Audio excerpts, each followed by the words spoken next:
developed a comprehensive fisheries policy with well-defined strategic actions. It's basically about a strategic action plan that is from the 2012 to 2016.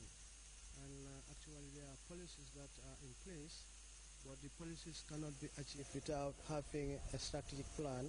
And the strategic plan is actually emphasizing on the sustainable use of our resources and thinking about the ecosystem approach that is now in place, that we don't only have to talk about fish, but we also have to talk about the environment that the fish lives. The 5-day in-house stakeholders forum aims to sensitize participants on the 2012-2016 Fisheries Strategic Action Plan, particularly on their roles and responsibilities. This strategic plan is based on the Fisheries Policy 2007, which has about 4 policy objectives. That is increasing the nutritional standard of the population, also getting Gambians involved in the fisheries sector. So this strategic plan, we are intending to sensitize these guys. It's just for them to understand what are the policies and what responsibilities should they take in terms of also doing the implementation. Because now government knows that he cannot do it alone. That's why he came with what we call a co-management approach, where everybody's hand on deck. With renewed commitments by participants, there are hopes to recover this sector monopolized by non-Gambians. Babukar Kamara, GRTS.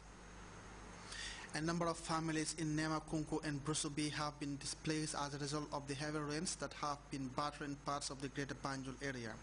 Women visited the 2 neighborhoods and he now reports. Nemakunku, one of the disaster-prone areas in Kombo North, has been struck again by the fury of rain-induced flood. Over 30 families are displaced by the heavy downpour of the past 72 hours. The cause of this is wrong settlement, because initially here was a rice field, so there was not much rain for the past years, and then people started coming from to look for lands, and they were allocated this area, so they thought they have a settlement, and then they built. So this climate change now, the rain come back to normal, so obviously we expect them the rice to take back in some position. So this is what's happening. The Jem family is one of those affected by the flood. A mother of 6 children, all going to school, this lady explains that for the past 3 nights, her family couldn't find a bed to lay their heads, not even a decent place to cook. This is the situation of our bedrooms. She prays on affected neighbors for their interventions.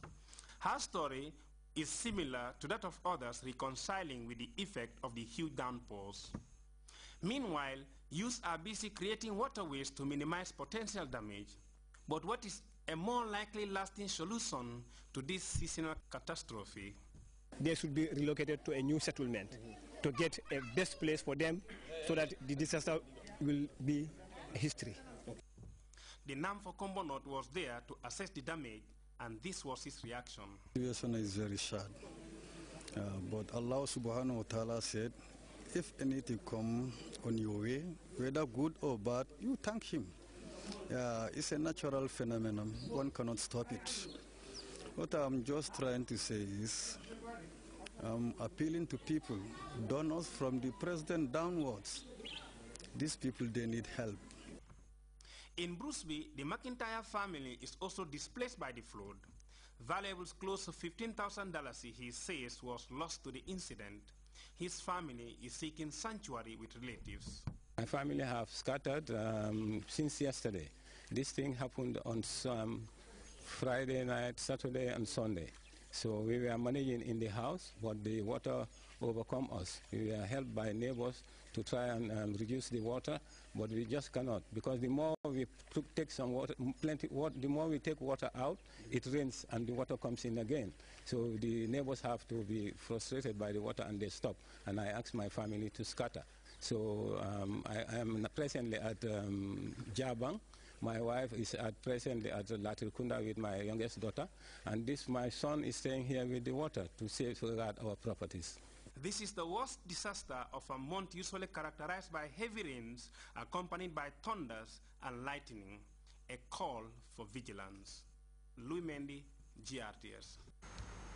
You can monitor GRTS Radio Live on our website www.grts.gm. We'll be back with more stories right after this short break. There are many property companies out there, so making a choice can sometimes be difficult. This is why you should rely on a professional and experienced player in the market. Let me introduce you to Universal Properties. Universal Properties. Universal Properties. Universal Properties are one of the oldest and the most reliable property company in the Gambia. Universal Properties, we have 3 great locations to offer: Lamen, Brufut, and also on the Sukuta Airport Highway. In Lamen, we have 25 by 20 with inner roads, electricity, water, and some residents are already in place. We are greatly located in Brufut and very well accessible. The place you would want to build your dream home. Universal Properties. Universal Properties. And in Sukuta Airport Highway, you can have easy access to the airport, roads, and all amenities. We are located on number 2 Carava Avenue FIB House on the 2nd floor. Call us on 788-8888, 618-8888, or 996-5204, or www.universalproperties.org. Universal Properties. In God we trust. In God we trust.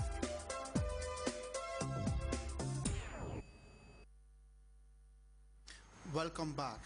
A female newscaster working for state TV in Egypt has presented the news wearing the veil for the first time since the public broadcaster was founded in the 60s. Although women working for private channels are allowed to cover their hairs, there was an unwritten rule that barred women from wearing the veil.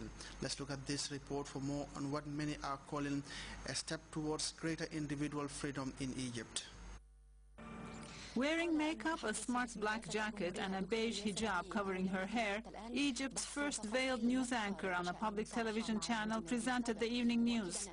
Viewers were not exactly shocked. They are used to seeing veiled journalists on private channels. In the streets of Cairo, many men even hailed the development, seeing it as a step forward in guaranteeing individual freedoms. This is personal freedom, and there should be no problem with a woman wearing a headscarf on a television program. What's the problem?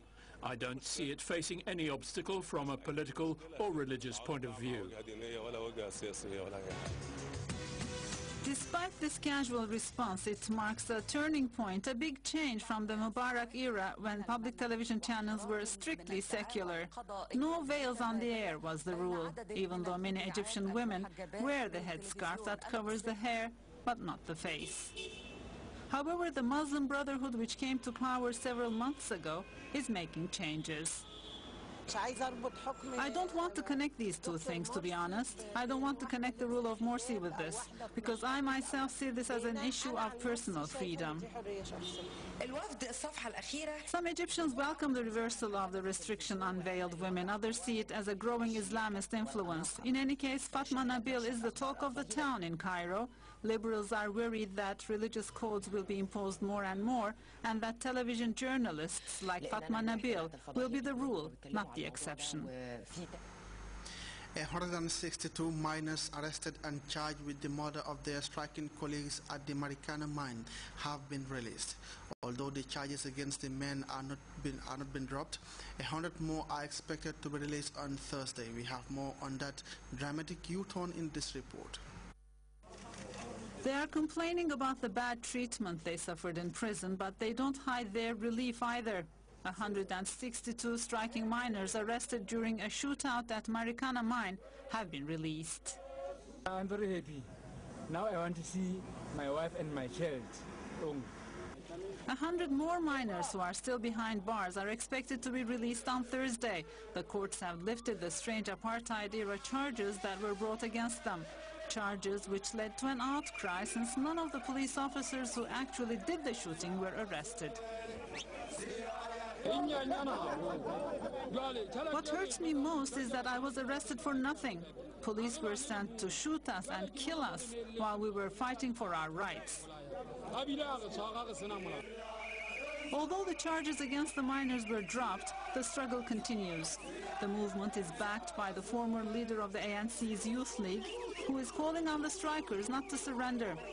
Excluded from the ruling ANC, Julius Malema is being accused of taking the miners' strike hostage to settle accounts with the ANC.